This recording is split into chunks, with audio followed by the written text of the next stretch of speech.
The smell of antiseptic still makes my stomach turn. Even now, months later, walking past a hospital sends this wave of nausea through me that has nothing to do with medicine and everything to do with memory.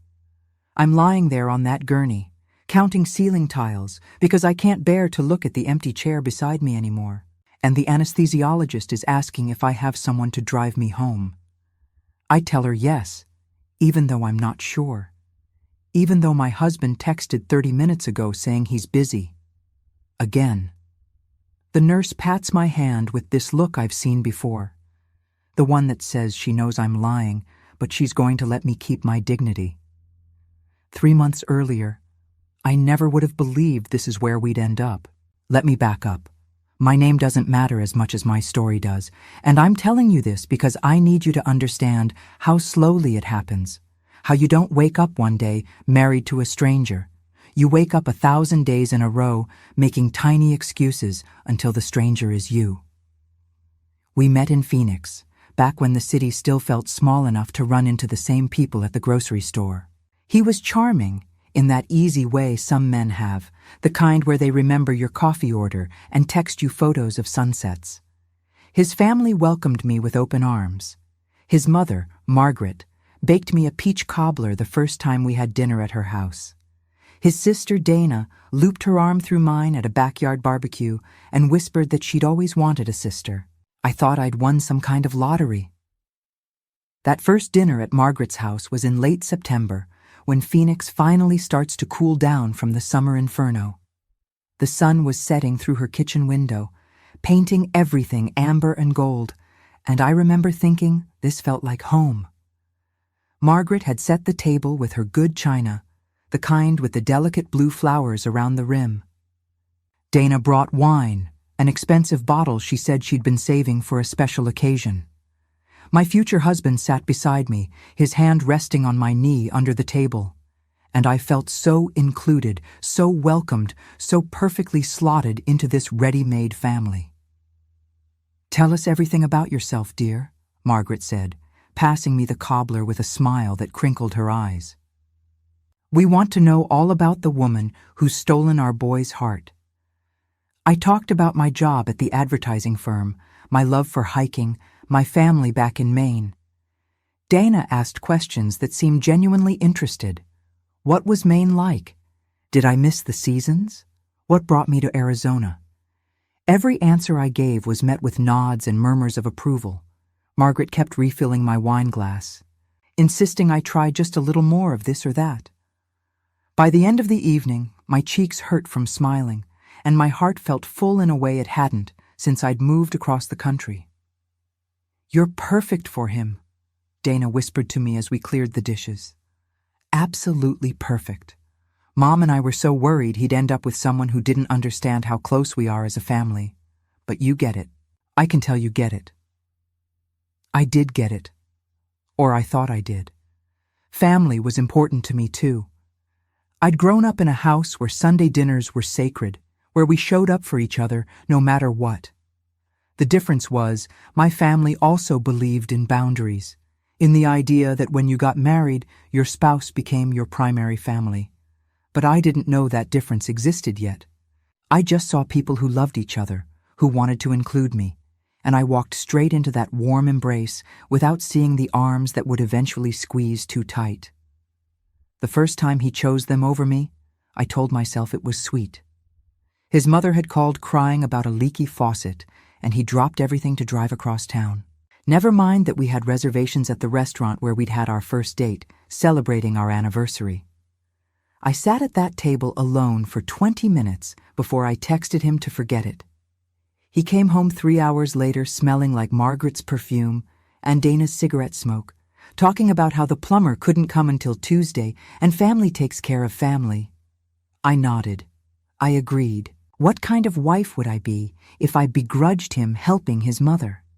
But sitting at that table alone, watching couples around me toast to love and longevity, something small and sharp had lodged itself in my chest. The waiter had asked if I was still waiting for someone, and I'd said yes, watching his expression shift from professional courtesy to pity. 20 minutes turned to 30.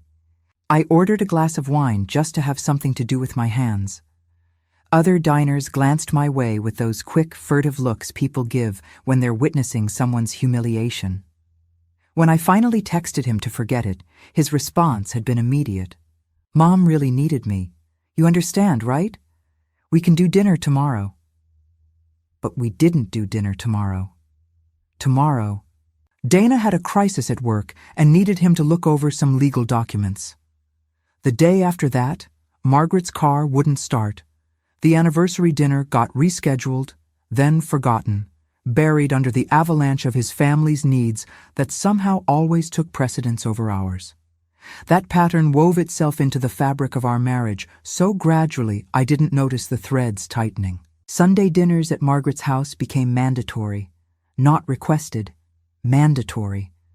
If I suggested we skip one week, maybe have a quiet evening at home, Dana would call asking if I was trying to keep her brother away from his family. The question always came wrapped in concern. Sticky sweet like that peach cobbler, but underneath was something harder. I'd cave. Every time. Because family is everything, right? That's what Margaret would say, squeezing my shoulder a little too tight. Family forgives. Family understands. Family comes first. I remember the first time I tried to establish a boundary. We'd been married about a year, and I was exhausted. Work had been brutal, back-to-back campaigns with impossible deadlines, and all I wanted was one Sunday to sleep in and do nothing. Just one.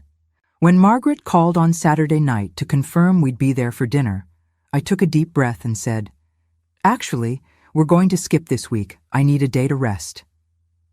The silence on the other end of the line stretched so long I thought she'd hung up. Then, "Oh, I see. Well, I suppose I'll have to tell Dana not to bother coming either. You know she only makes the drive because she knows you'll be here. She'll be so disappointed."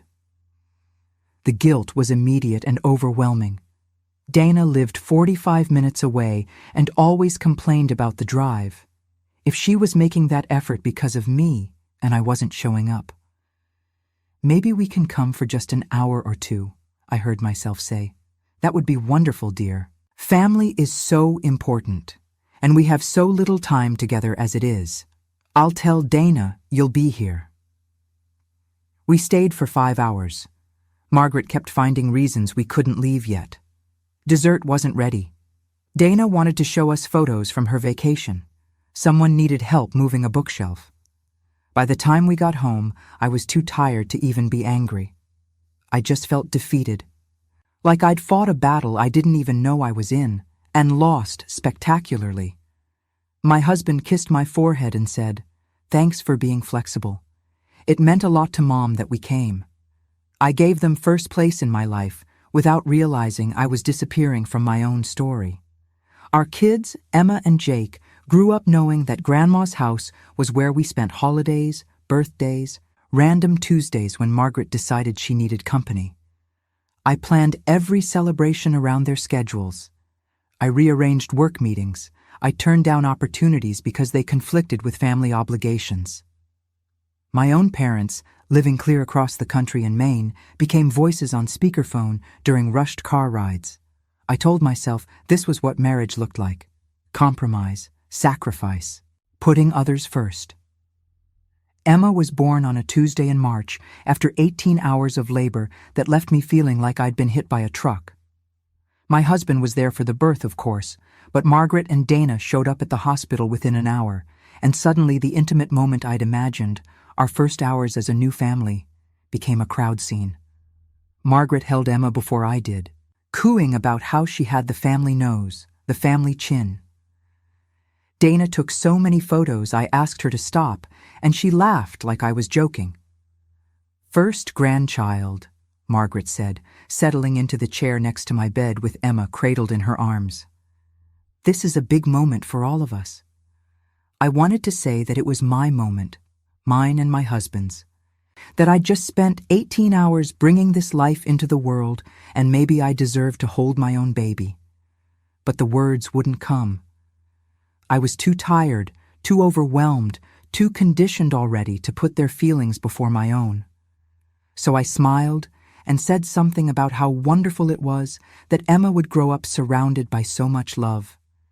They stayed for 4 hours. 4 hours during which I barely held my own daughter because Margaret kept insisting she was fine. The baby was sleeping. I should rest. The nurses kept giving me these looks, and I knew they wanted to kick my visitors out, but I didn't know how to ask them to leave. When they finally went home, I sobbed so hard that my husband thought something was wrong with me physically. He couldn't understand that something was wrong, just not in the way he thought.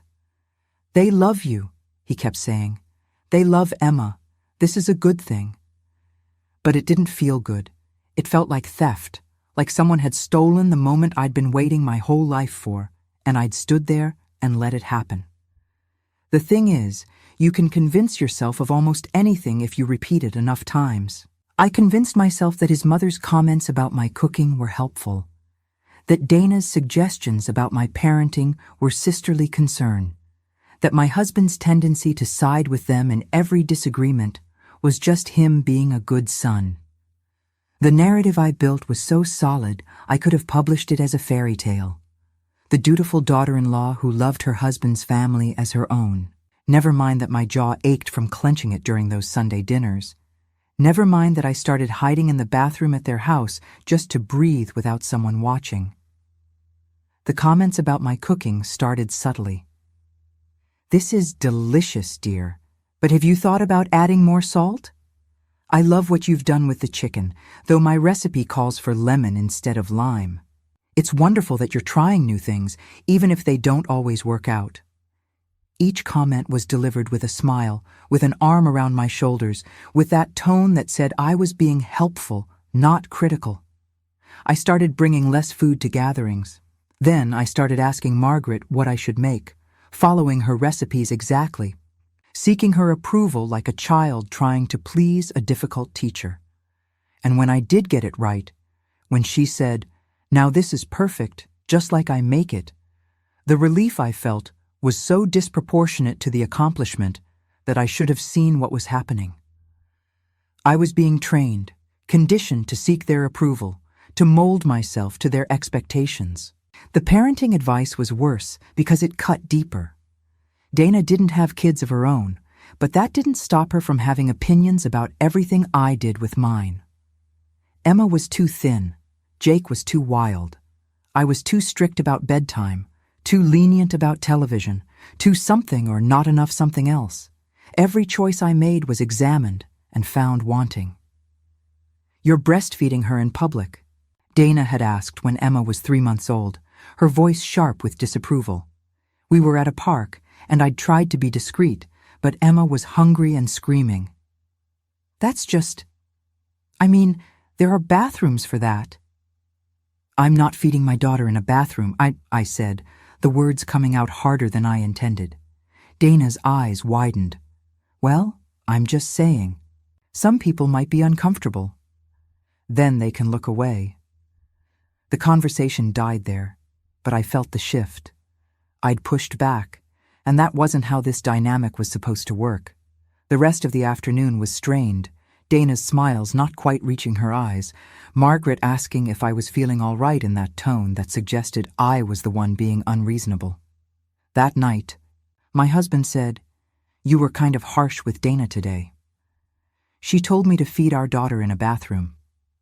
She was just trying to help. You know how she is." There it was again, that phrase that absolved everyone of responsibility for their actions. You know how she is. You know how Mom is. As if their behavior was a force of nature I just had to weather rather than choices they were making. Choices my husband could address if he wanted to. I remember one particular afternoon, maybe 2 years into our marriage. We were at Margaret's for some cousin's baby shower, and I'd been on my feet for hours helping set up. My back was killing me, and I just wanted to sit down for 5 minutes. Dana cornered me by the punch bowl and started in about how I'd arranged the sandwiches wrong. Too much mayo, apparently, not enough variety. Her voice had this edge to it that made my skin prickle, but she was smiling the whole time. That's what got me. The smile that said, "We're family. I can say these things." I apologized. I actually apologized for making sandwiches with too much mayo, and I went home that night and cried in the shower until the water ran cold. I'd spent 3 hours making those sandwiches. 3 hours carefully cutting crusts off white bread, spreading filling precisely to the edges, arranging them on platters in neat rows. I'd made 6 different varieties because I wanted to make sure there was something for everyone. Cucumber and cream cheese, turkey and Swiss, ham and cheddar, chicken salad, tuna salad, egg salad. My feet ached from standing on Margaret's hard kitchen floor. My shoulders burned from hunching over the counter, and Dana had looked at them, picked one up, examined it like it was evidence in a crime scene, and said, "Did you use the whole jar of mayo? These are practically dripping." I'd stammered something about making them moist, and she'd laughed. "Moist is one thing, soggy is another. And where's the variety? Sandwiches are fine, but you could have made wraps or a cheese board or something with a little more." She'd waved her hand vaguely. Sophistication. Other guests were starting to arrive. I could feel eyes on us, people noticing the interaction. My cheeks burned with shame. "I can make something else if—" "Oh, no, don't bother now. People are here. I'd make do." She'd patted my arm and walked away, leaving me standing there feeling about 2 inches tall. The worst part was that people ate the sandwiches. They ate all of them. Someone even asked for the recipe for the chicken salad. But all I could hear was Dana's voice. All I could feel was that crushing sense of inadequacy, of never being good enough no matter how hard I tried. My husband found me there, asked what was wrong. I told him his sister had criticized the food. He said, "Well, you know how Dana is. She's particular." Not, "I'm sorry she hurt you." Not, "That was uncalled for." Just an explanation that made it my job to accommodate her particularity. I should have seen it then. The way he always translated their cruelty into something benign. How he'd reframe their boundary violations as cultural differences or personality quirks. But I didn't see it. Or maybe I did, and chose not to look too closely. Because looking closely meant acknowledging that I'd married someone who would always choose them over me. It meant admitting that the warm, welcoming family I'd fallen in love with was actually a closed system that viewed me as an outsider, useful but never truly one of them. It meant facing the fact that I was lonely in my marriage, that the partnership I'd imagined was actually me orbiting around my husband while he orbited around his mother and sister. The years accumulated. Birthdays where my preferences came last. Anniversaries interrupted by family emergencies that somehow always required his immediate presence. The time I asked him to come to my company dinner, the one where I was being recognized for a major project, and he said he couldn't because his mother needed him to move furniture. The furniture had been sitting there for 6 months. I went alone. I smiled through congratulations and made excuses about his absence, and something inside me calcified just a little bit more. That company dinner was at the Phoenician, a resort I'd always wanted to visit. The ballroom glittered with chandeliers and candlelight, and I wore a dress I'd bought specifically for the occasion, emerald green silk that made me feel elegant and powerful. I'd worked for 2 years on the campaign we were being recognized for, pulling late nights and early mornings, coordinating with teams across 3 states. This was my moment to be celebrated, to be seen for my professional accomplishments. I'd told my husband about it 6 weeks in advance. I'd reminded him twice a week. I'd written it on the calendar in the kitchen in red marker. 3 days before, I'd asked him to try on his suit to make sure it still fit. He'd assured me he'd be there, that he wouldn't miss it. The morning of the dinner, Margaret called. She needed help rearranging her living room. The furniture had been in the same configuration for months, but suddenly, that very day, it needed to move. I heard his side of the conversation from the shower. "Today? Mom, I have that thing with—" a pause. "No, I know, but—" another pause, longer. "Okay, yeah, I'll come over." I turned off the water and wrapped myself in a towel, water still dripping down my back. "You're not seriously canceling on me." He wouldn't meet my eyes. "She's elderly. She can't move heavy furniture by herself. She's 68 and plays tennis 3 times a week, and the furniture has been sitting there since April. It's just a couple hours. I'll be back in time. But he wasn't back in time. He wasn't back at 5 when I left the house. He wasn't back at 6 when the cocktail hour started. He texted at 7 to say he was still at his mother's, that the project had gotten more complicated, that I should go ahead without him. I stood in that beautiful ballroom in my emerald green dress, holding a glass of champagne, and lied to every person who asked where my husband was. He got held up at work. Family emergency, nothing serious. You know how it is. And they all nodded sympathetically. These colleagues who had partners that showed up, who had spouses who prioritized them, who didn't know what it was like to be chronically, perpetually alone, even in the middle of a marriage. When my name was called for the award, I walked up to that stage by myself.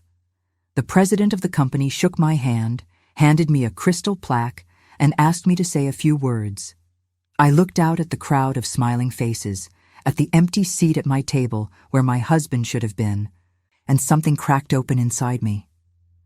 "Thank you," I said into the microphone. This campaign was a labor of love and teamwork, and I'm grateful to everyone who made it possible. I paused, the words I wanted to say crowding my throat. I wanted to say that I'd done this alone, that I did everything alone, that I was so tired of being alone. But I smiled instead and said something gracious and humble and forgettable. And I walked off that stage knowing I'd lost something I couldn't quite name. He came home at 11:30 that night. I was sitting in the dark in my dress, the award on the coffee table, a bottle of wine, 2 glasses emptier than it had been when I started. "How'd it go?" he asked, kissing the top of my head. "Fine. Did you win?" I gestured at the crystal plaque. He picked it up, examined it, said, "This is great, honey. Congratulations." Then he yawned and said he was exhausted from moving furniture all day, and he went to bed. I sat in that dark living room until sunrise, trying to remember who I'd been before I learned to make myself small enough to fit in the margins of everyone else's lives. I kept a mental tally without meaning to. The recitals he missed because Dana needed help with her taxes. The parent-teacher conferences he skipped because Margaret wanted company at the doctor. The Saturday mornings I woke up alone because he'd already left to help his family with yard work, errands, life. Meanwhile, our grass grew tall enough to violate HOA regulations. Our gutters filled with leaves. Our kids learned that Dad was available for everyone except us. Jake's first T-ball game fell on the same day as Dana's apartment move. I knew before he even said anything that he wasn't going to make it.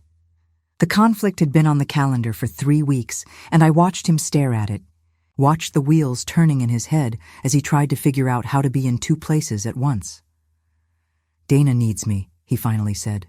"Jake needs you too. It's his first game. I'll make the next one. Dana's moving. It's a one-time thing." Except it wasn't a one-time thing.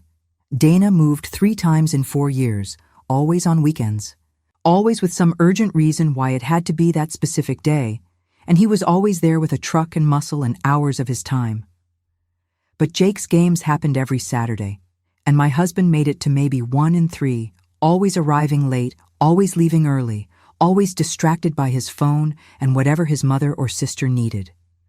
I sat in those aluminum bleachers with the other parents, cheering loud enough for 2 people, taking photos and videos I'd share with him later, knowing he wouldn't really watch them. The other parents knew. I could see it in their faces, the pity mixed with discomfort. No one asked where my husband was anymore. They just smiled sympathetically and made sure to tell Jake what a good job he'd done, trying to fill the gap they could all see. Jake stopped asking when Dad would come. That hurt worse than anything. My 7-year-old son had already learned not to expect his father to show up, had already internalized that he wasn't a priority. I watched him scan the crowd before every game, his face carefully neutral when he didn't find who he was looking for, and I wanted to scream. But it was fine. It was all fine, because family is everything, and I was part of the family. Except I wasn't, not really. I was the supporting character in their story, the one who showed up on cue and delivered her lines and exited stage left when the scene was done. I didn't have speaking rights in the decisions that shaped my life. When they wanted to plan a family vacation, they announced the dates and expected us to comply. When Margaret decided she needed help managing her finances, my husband volunteered us without asking. When Dana's marriage fell apart, we became her emotional support system, her free therapy, her excuse to call at midnight crying about her ex. The family vacation incident happened when Emma was 10 and Jake was 7. We were planning to take the kids to California, maybe Disneyland, something they'd been begging for all year. I'd been saving money, researching hotels, getting excited about creating memories with just the 4 of us. Then Margaret called a family meeting at Sunday dinner. "We're all going to take a trip together," she announced, like it was already decided. "A family cruise to Alaska. Dana found an amazing deal, and we can all get cabins on the same deck."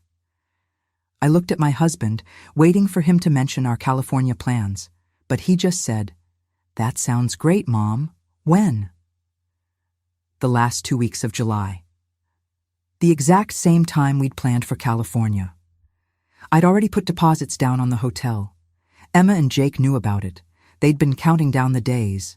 "We already have plans for July," I said, trying to keep my voice even. Margaret's face fell. "Oh, well, we can't change the cruise dates. It's a group rate and everyone else has already committed. I'm sure you can do California another time." The kids have been looking forward to it for months. "And they can look forward to a cruise instead," Dana chimed in. "Alaska is educational, much better than overpriced theme parks and crowds." I felt my husband's hand on my knee under the table, a warning squeeze. "Don't make a scene, don't upset them, be flexible." "We'll figure it out," he said, and I knew we'd already lost. That night, I tried to argue. "You didn't even ask me. You just agreed to completely change our plans." "It's a family cruise. The kids will love it. They'll love California too. That was the plan." Plans change. Family is more important than a specific destination. "Our family of 4 is less important than your mother's idea of family?" He got that look he always got when I pushed back, like I was being difficult for no reason. "Why do you always have to make everything a problem? They want to spend time with us. They want to make memories with the kids. What's wrong with that?" What was wrong with it was that I'd had no say.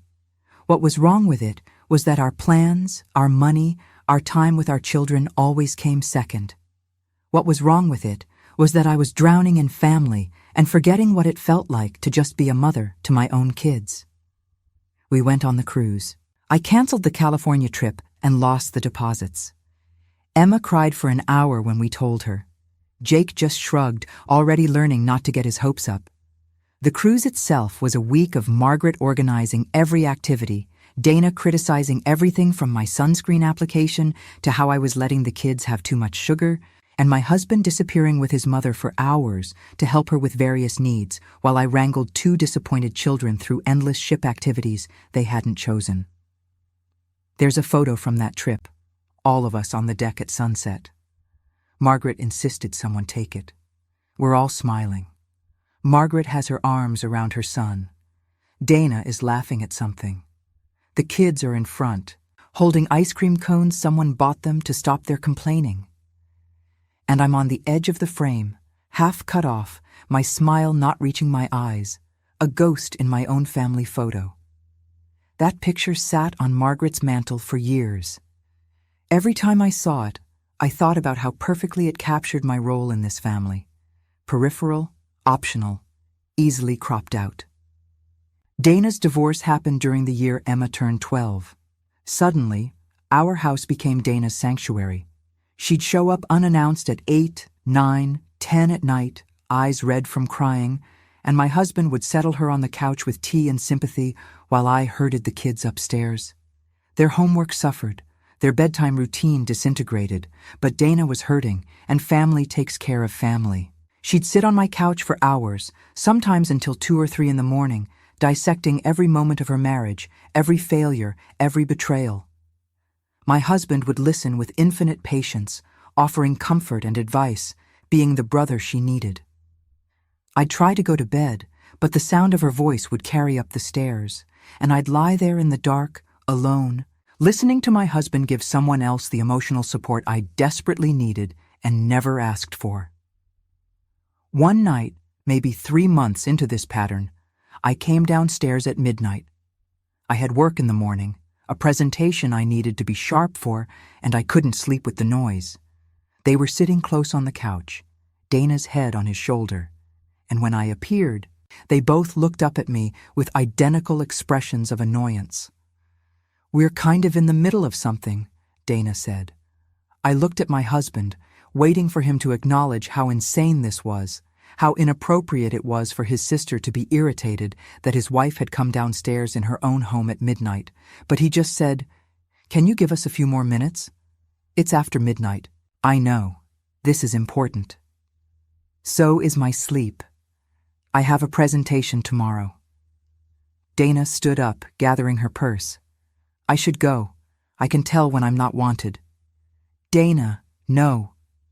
My husband shot me a look that could have cut glass. She didn't mean it like that. But I had meant it like that. I had meant every word. I was tired of being the villain in their family drama, tired of having my needs treated as inconveniences, tired of being expected to sacrifice everything while everyone else got to have boundaries and preferences and lives that mattered. Dana left in a huff, and my husband didn't speak to me for 2 days. 2 days of cold silence, of sleeping on opposite sides of the bed, of him leaving for work early and coming home late. When he finally did talk to me, it was to tell me that I needed to apologize to Dana for making her feel unwelcome. "She should feel unwelcome at midnight on a weeknight," I said. "She's family. She's going through something. So am I. I'm going through having no privacy, no peace, no partnership in my own marriage." He'd looked at me like I was speaking another language, like the concept of his sister's needs not taking precedence over everything else was so foreign he couldn't even process it. And I realized in that moment that he would never understand. He couldn't. Because to understand would require him to see his family clearly, to recognize their dysfunction, and he'd spent his entire life being trained not to see it. And I absorbed it all. I made myself smaller and quieter and more accommodating until I barely recognized the woman I'd been before. The one who used to sing show tunes while making breakfast, who'd spontaneously suggest road trips and stay up late reading novels, who had opinions and expressed them without apologizing first. She faded like old wallpaper, her colors dulling under layers of compromise and concession. There was a me before this marriage, before this family, and sometimes late at night I'd try to remember her. She'd had dreams, hadn't she? There was a photography class she'd wanted to take, a trip to Ireland she'd been saving for, friends she'd see regularly, not just in stolen moments between family obligations. She'd laugh easily, genuinely, not the tight, performative laugh I'd developed for family dinners. She'd had a self that existed independent of anyone else's needs or expectations. I missed her.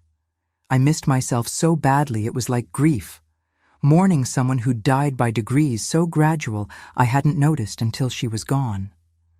I read something once during one of those late nights when sleep wouldn't come. Research showing that 97% of people who return to harmful situations do so multiple times, hoping for change. I must have read that sentence a dozen times, my chest tight with recognition. How many times had I circled back to the same conflicts, the same hurt feelings, the same pattern of hoping this time would be different?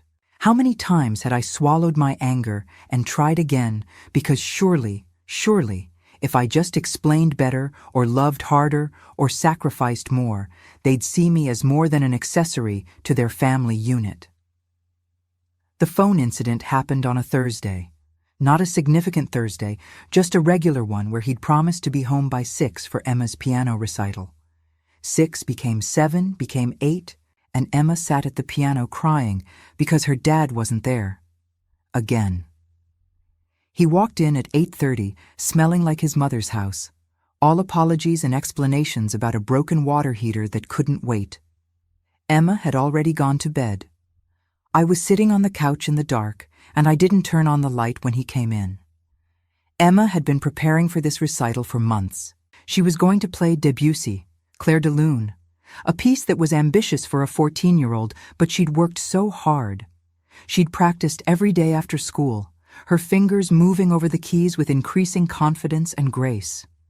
I'd listened to that song so many times I could hear it in my sleep, and every time it got a little better, a little more polished.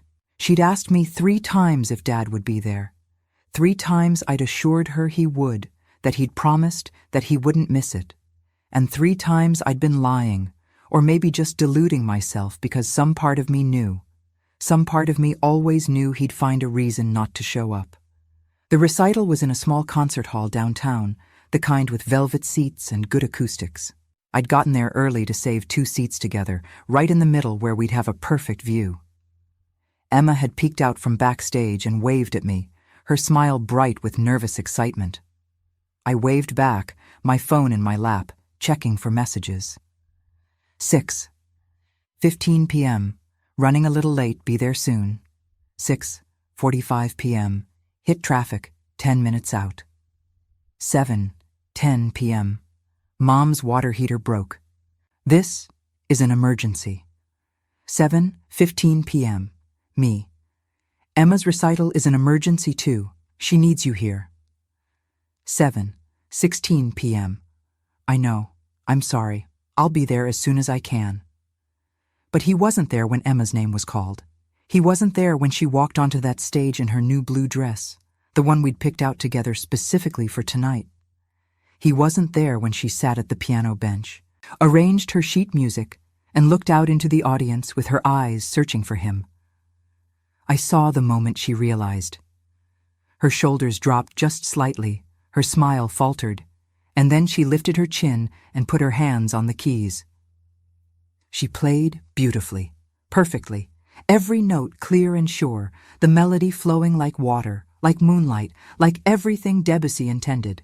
People around me were wiping tears from their eyes, moved by the music, by this young girl's skill and passion. And all I could think was that her father was missing this.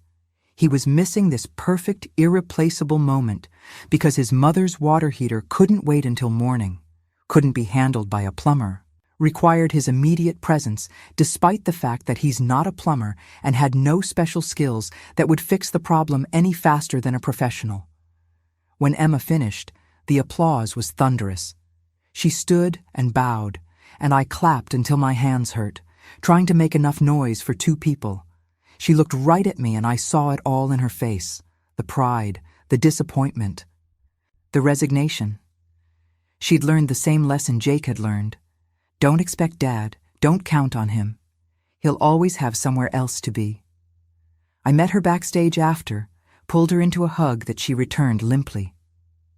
You were perfect, I whispered into her hair. So perfect. Dad didn't come. I know, sweetheart. I'm sorry. You said he promised. What could I say to that? That his promises didn't mean anything when his mother called. That she and Jake would always rank below Margaret and Dana in his hierarchy of importance. That I'd made a terrible mistake marrying him and brought them into this dysfunction with me. Something came up at Grandma's, I said, the lie tasting like ash. Something always comes up. She pulled away from me, her eyes dry but hard in a way that broke my heart. It's fine.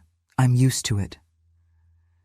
14 years old and already armored against disappointment, already learning to expect nothing so she wouldn't be hurt. I wanted to fix it, to promise her it would be different, but I couldn't. Because it wouldn't be different. This was who he was, who he'd always been, and I'd spent 17 years making excuses for it. We drove home in silence. Emma stared out the window, her sheet music clutched in her lap. When we got home, she went straight to her room without saying goodnight, and I heard the lock click on her door. She was shutting me out too, and I couldn't even blame her.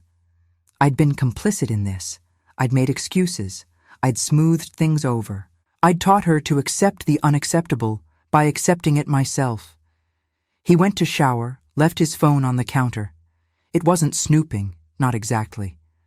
The notification lit up the screen, impossible to miss. A text from Dana that said, "Mom knows she can depend on you to keep things quiet." My hands went numb. What things? What quiet? I opened the conversation before I could talk myself out of it, scrolling through weeks of messages I'd never seen, references to decisions they'd made together, plans they'd coordinated behind my back, my name appearing like a problem to be managed. "Don't tell her yet. She'll just worry. We'll handle it.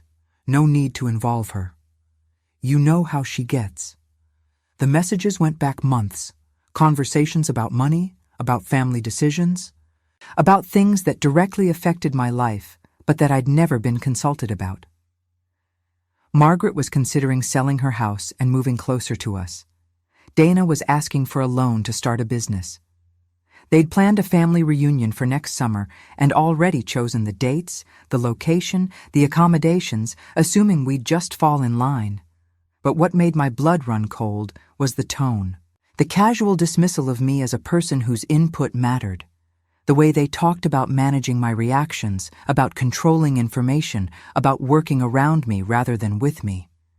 I was an obstacle, a problem, something to be handled and manipulated and kept in the dark for my own good. One exchange in particular stood out.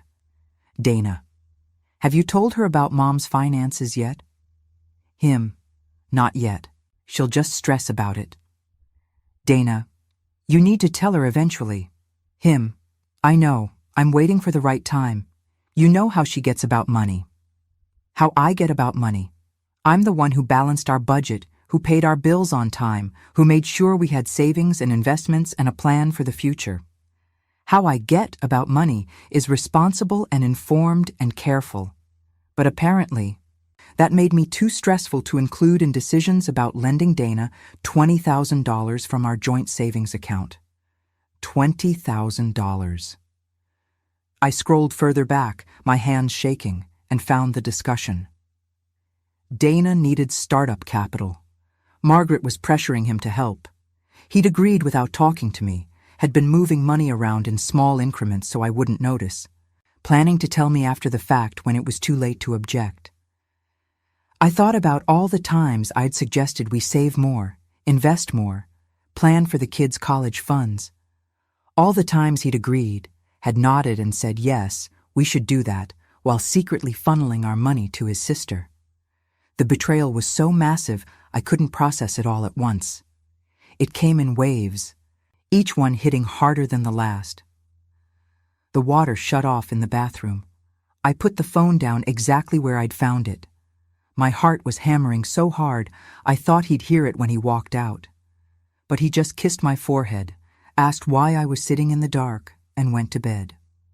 I stayed on that couch until dawn, watching the sky change colors and trying to reconcile the marriage I thought I had with the one that existed in those text messages. The night was endless.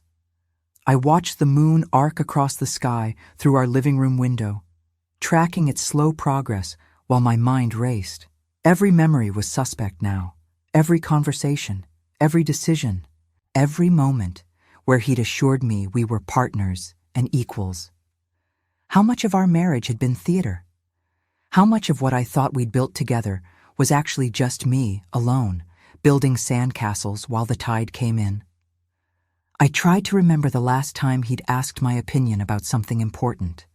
Not just solicited input he'd ignore, but actually asked and listened and let my thoughts influence the outcome. I couldn't. The precedent had been set so long ago, so firmly that we'd both stopped pretending I had a vote. At some point during those dark hours, I got up and looked at myself in the hallway mirror. The woman staring back was exhausted, hollowed out, a shell of someone who used to exist. When had I become this person? When had I agreed to this version of my life? That's when the music stopped. Not all at once, but I noticed it that morning. I'd always sung while making coffee, unconscious habit from years back. That morning, silence. I opened my mouth and nothing came out, like my voice had packed its bags and left without saying goodbye. I stared at the coffee maker and couldn't remember how I took my coffee. Cream, no cream, sugar, no sugar.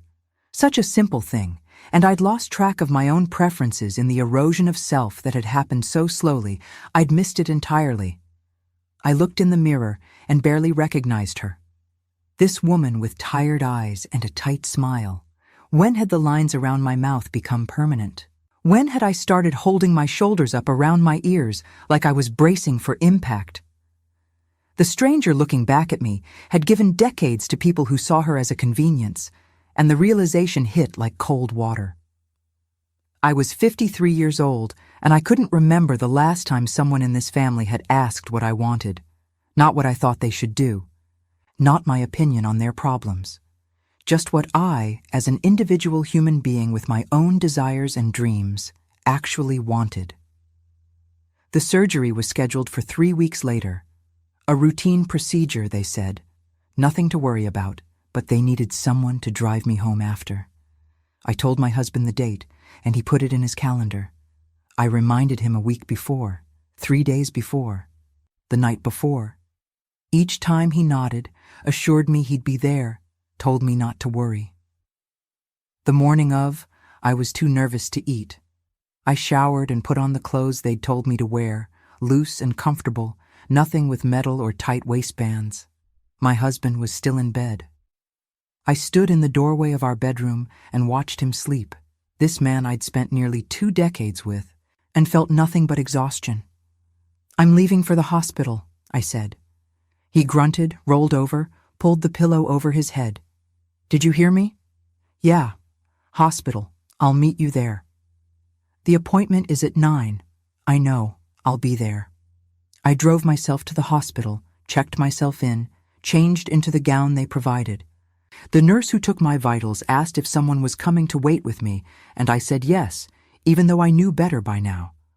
I'd learned to lie, learned to protect myself from other people's pity, learned to make excuses for the inexcusable. The pre-op area was cold and bright and busy. Curtains separated patients, offering the illusion of privacy while conversations and medical jargon floated over the dividers. I lay on the gurney with heated blankets piled on top of me, still shivering, watching the clock on the wall mark time. 9:15. No husband. 9:30. A text. Mom needs me to look at something. Be there soon. 9:45. Me. I'm about to go into surgery. 9:46. Him. I know. On my way. But he wasn't on his way, because at 10:00, when the anesthesiologist came to explain the procedure and asked about my ride home, I was still alone. Because at 10:15, when they wheeled me toward the operating room, the last thing I saw before they put me under was that empty chair where he should have been. The anesthesiologist was a woman in her 40s with kind eyes and gentle hands. She held my hand while explaining what would happen, how I'd feel, what to expect when I woke up. And then, softly, carefully, she asked again about my ride. "Your husband is coming?" "Yes," I said, and we both knew I was lying. She squeezed my hand. "We won't release you unless someone is here to drive you home.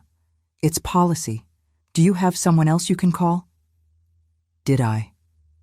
My parents were in Maine. My friends, the ones I'd had before my marriage consumed my life, had drifted away after years of canceled plans and broken promises. Emma and Jake were in school. There was no one else, and that realization was almost as crushing as the fact that my husband had abandoned me on surgery day. "He'll be here," I insisted. "He promised." The anesthesiologist nodded, but I saw the doubt in her eyes. She'd probably seen this before, probably knew how the story would end. "Okay," she said. "But please, if you need to make other arrangements, let us know." Then she placed the mask over my face and told me to count backward from 10, and I made it to 7 before the world dissolved into nothing.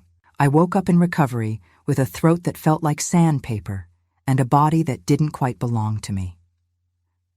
The nurse was checking my vitals, adjusting my IV, speaking in soft tones about how well the surgery had gone. I tried to ask about my husband, but my mouth wouldn't form the words properly. "Rest," she said. "You're still coming out of the anesthesia. Just rest."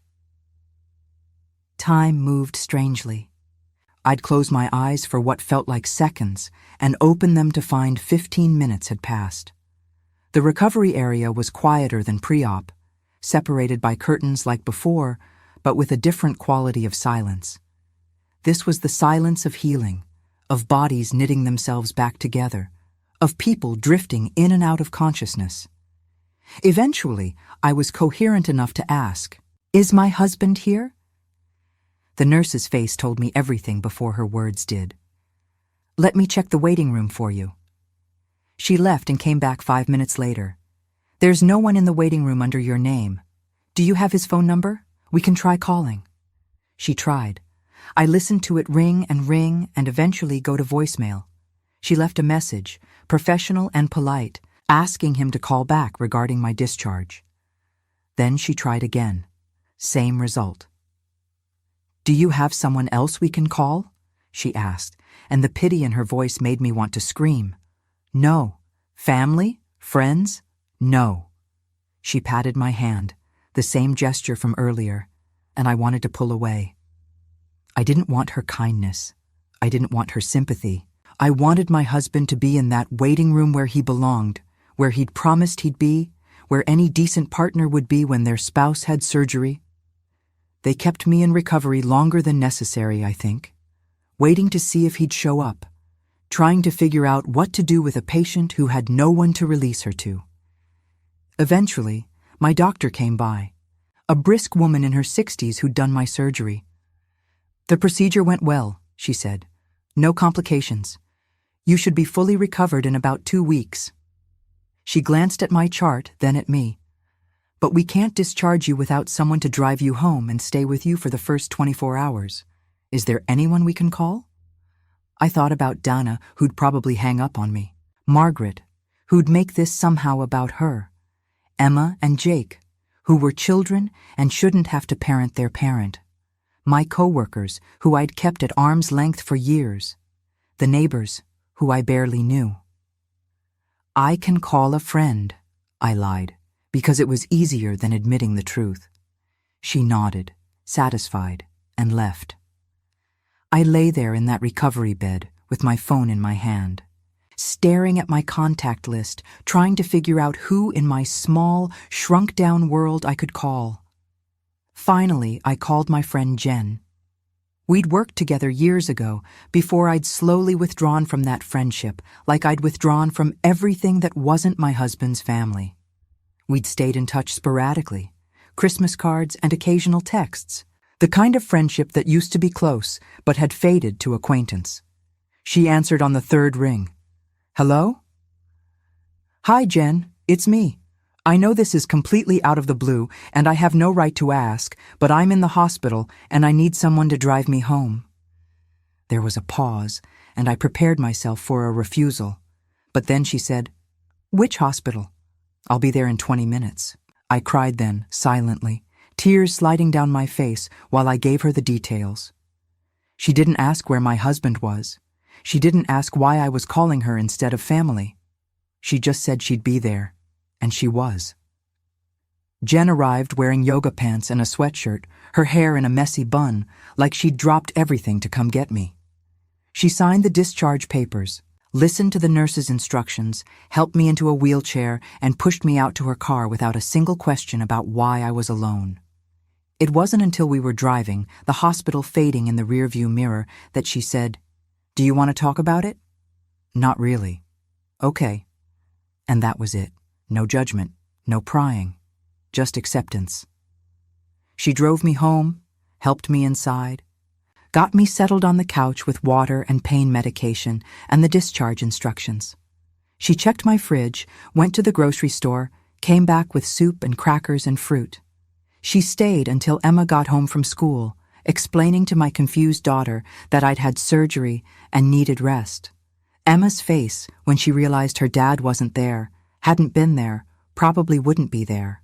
I saw my own disappointment reflected in her eyes, that bone-deep weariness of being let down by someone who's supposed to love you.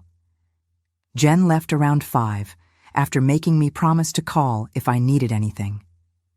Emma made herself a sandwich for dinner and disappeared into her room. Jake came home from his friend's house and went straight to his computer.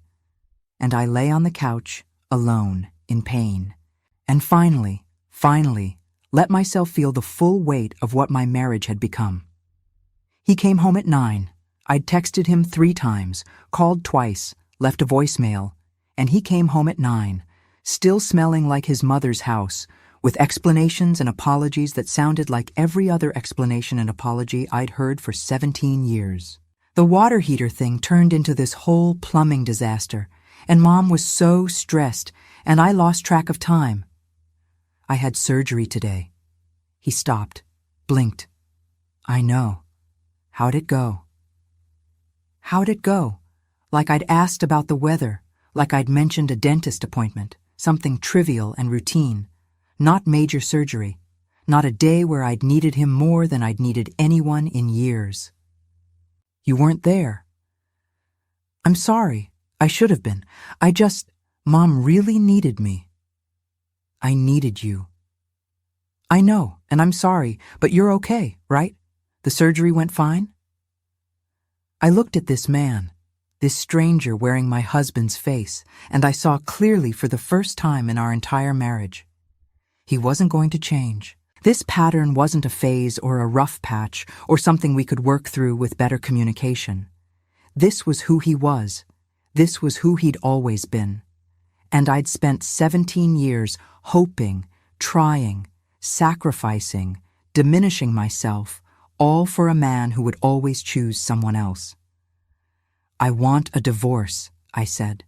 The words hung in the air between us, solid and real and irrevocable. His face went through a series of expressions: shock, disbelief, anger, back to shock. You don't mean that. You're upset. You're on pain medication. I'm completely serious. I want a divorce. Because I was late to your surgery? That's not a reason to end a marriage. You weren't late. You weren't there at all. And it's not because of the surgery. It's because of everything. Every choice you've made for 17 years that put me last. Every time you chose your mother over our children. Every time your sister's feelings mattered more than mine. Every boundary I tried to set that you trampled. Every promise you broke. Every moment you made me feel invisible in my own life. I was crying now, the words pouring out like a flood. I can't remember who I was before I learned to be small enough for this marriage. I can't remember what I liked, what I wanted, who I might have been if I hadn't spent 2 decades molding myself to fit your family's expectations. And I'm done. I'm so done trying to earn basic respect and consideration from people who will never see me as anything more than an accessory. He was shaking his head. You're overreacting. So I have a close family, so what? That's not a bad thing. You stole $20,000 from our savings to give to Dana. His face went white. You went through my phone. You stole from me, from us. You made financial decisions without me, lied to me, moved money around behind my back, and you're mad that I found out? I was going to tell you. When? After the money was gone? After it was too late for me to have any say? I pushed myself up from the couch, ignoring the pain in my abdomen. You have never treated me like a partner. You've treated me like a problem to be managed, an obstacle to navigate around. You and your mother and your sister have your little triangle, and I'm just expected to orbit around it, grateful for whatever scraps of attention you throw my way. That's not fair. Fair? You want to talk about fair? I gave you everything. I rearranged my entire life around your family. I gave up friendships, opportunities, pieces of myself I can't get back. I was patient and understanding and flexible until I forgot what my own boundaries were. And what did you give me? What did you sacrifice? What did you ever, even once, put on hold because I needed you?" He didn't have an answer. He just stood there, arms at his sides, looking lost. "I'll sleep in the guest room tonight," I said. "Tomorrow I'm calling a lawyer." I walked past him, up the stairs, each step sending pain through my surgical sites. I locked the guest room door behind me and collapsed on the bed, my body shaking with sobs I'd been holding back for years. The next morning, I woke up to silence. He'd left for work early, avoiding the conversation. Fine. I didn't need to talk to him anymore. I'd said everything I needed to say. I called a lawyer from bed, explained my situation, made an appointment for later that week. Then I lay there, looking at the ceiling, and for the first time in years, I felt something that wasn't exhaustion or resignation or defeat. I felt free. The divorce took 6 months to finalize. He fought it at first, insisted we try counseling, promised he'd change. But I'd heard those promises before, and I knew they meant nothing. Margaret called me crying, asking how I could do this to her son, to the family. Dana sent text messages ranging from angry to manipulative to threatening. I blocked them both. The kids struggled. Emma was angry at both of us, but eventually admitted she was relieved not to spend every Sunday at Grandma's anymore.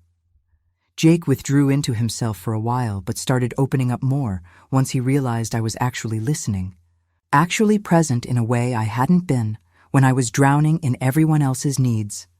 I got the house. He moved into an apartment 10 minutes from his mother. I heard through mutual acquaintances that he was over there every night, that Dana had moved in temporarily after her business failed, that they were one big happy family again.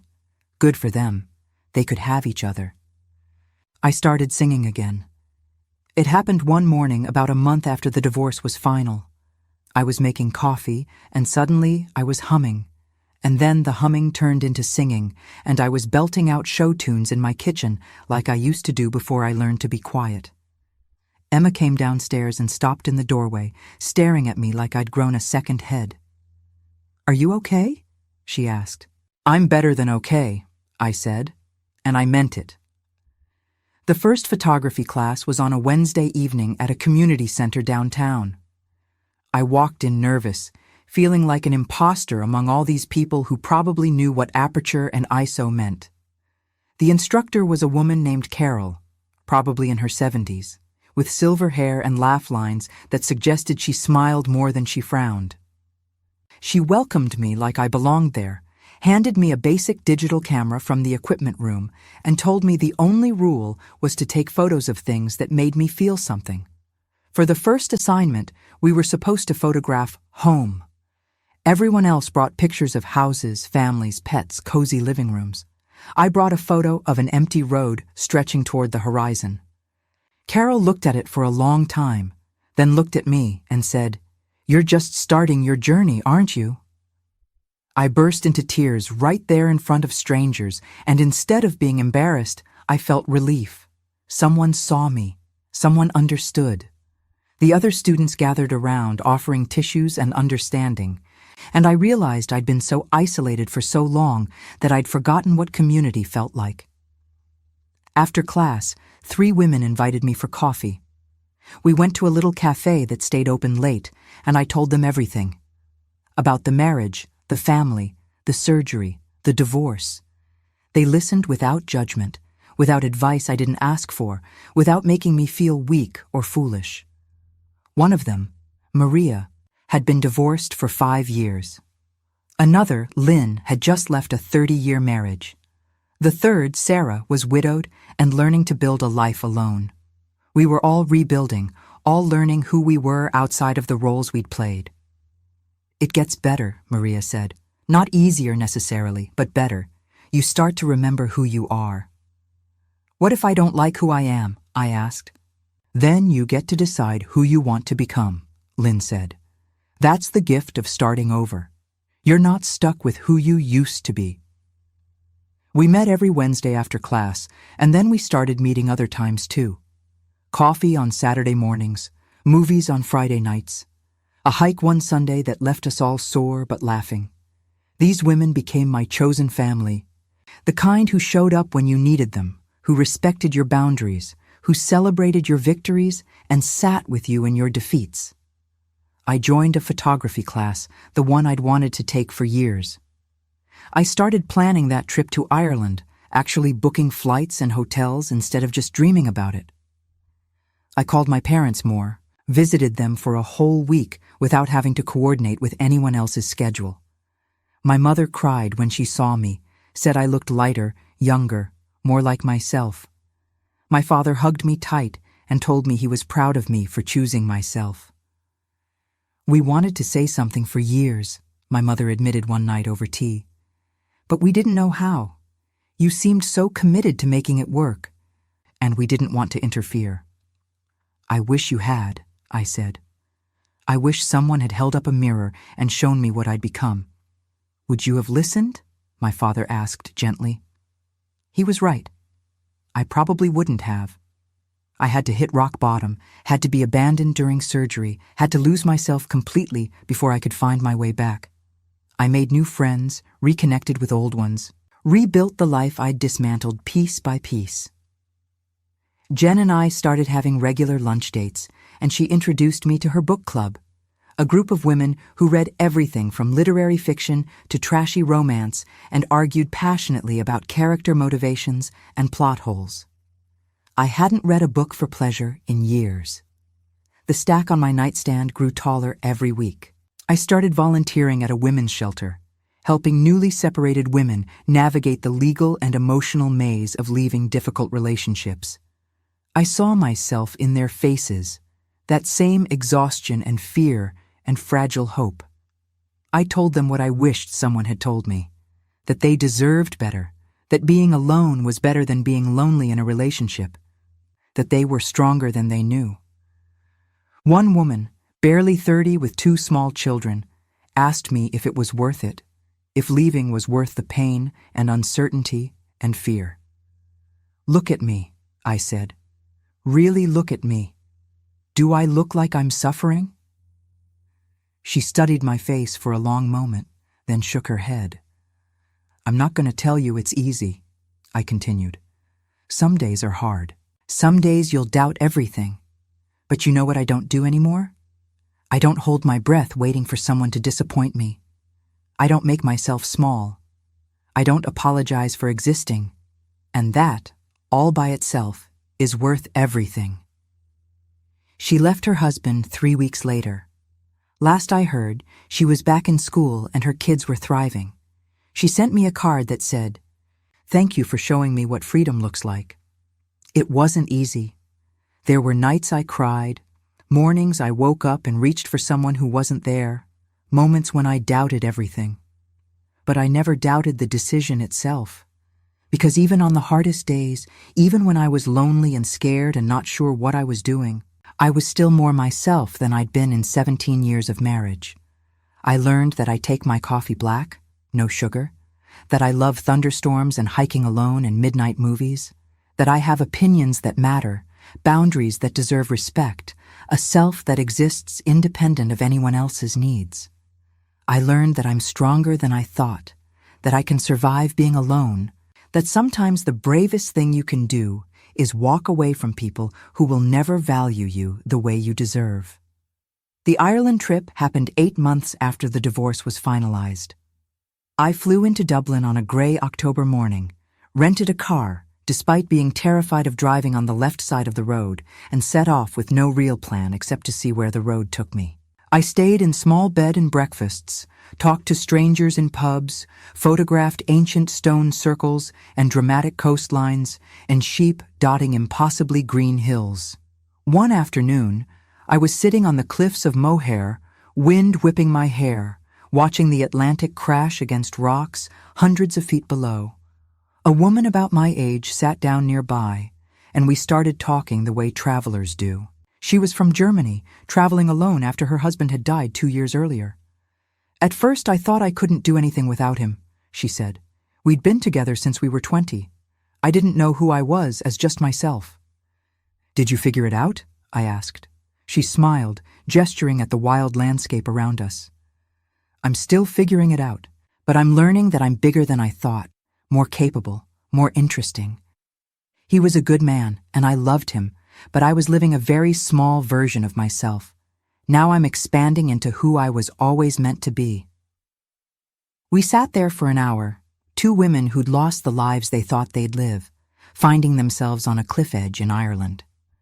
Before we parted ways, she hugged me and said, "Keep expanding. Don't ever make yourself small again." I didn't. I came home from Ireland with hundreds of photos and a certainty I hadn't felt in decades. I knew who I was now, I knew what I wanted, and I knew I'd never again trade myself for the illusion of family harmony. The kids adjusted in their own ways. Emma started therapy, working through her feelings about the divorce, about her father's absences, about the years of watching me shrink. She came home from a session one day and said, "My therapist asked if I was angry at you for staying so long or for leaving. I told her I was angry you had to choose at all." That conversation broke something open between us. We started really talking, not just surface pleasantries, but real, honest conversations about what she'd observed growing up, how it had affected her, what she was learning about relationships and boundaries. She told me she'd been scared to have friends over because she never knew when Dana would show up, when there'd be drama, when the house would feel tense and uncomfortable. "I'm sorry," I said. "I'm so sorry you felt that." "It's not your fault," she said. "I mean, not all your fault. Dad made choices too. Grandma and Aunt Dana made choices. You were just trying to hold everything together. I should have protected you better, both of you." "You're protecting us now," she said, "by showing us that it's okay to leave when something isn't working, that we don't have to set ourselves on fire to keep other people warm." Jake took longer to open up, but eventually he started talking too, about how he'd felt invisible, how he'd learned not to need his father, how he'd been relieved when we separated because at least then the disappointment was expected. He joined a support group for kids of divorce and made friends who understood. His grades improved. He started playing guitar, something he'd mentioned wanting to try but had never had the emotional space to pursue when our house was always in crisis mode. One Saturday morning, about a year after the divorce, both kids were home and we made breakfast together. Just the three of us, music playing, Emma singing along off-key, Jake attempting to flip pancakes with varying degrees of success. Sun streamed through the kitchen windows. The house felt light, peaceful, like we could finally breathe. "This is nice," Jake said, and it was such a simple observation, but it meant everything. "Yeah," Emma agreed. "This feels like home." And I realized that's what had been missing all those years. Home. Not a house where we performed our roles for an audience of demanding in-laws, but a real home where we could be ourselves, where peace was more important than performance, where love didn't come with conditions and obligations. I ran into my ex-husband once, about 18 months after the divorce. I was at the grocery store debating between two types of pasta when I looked up and there he was.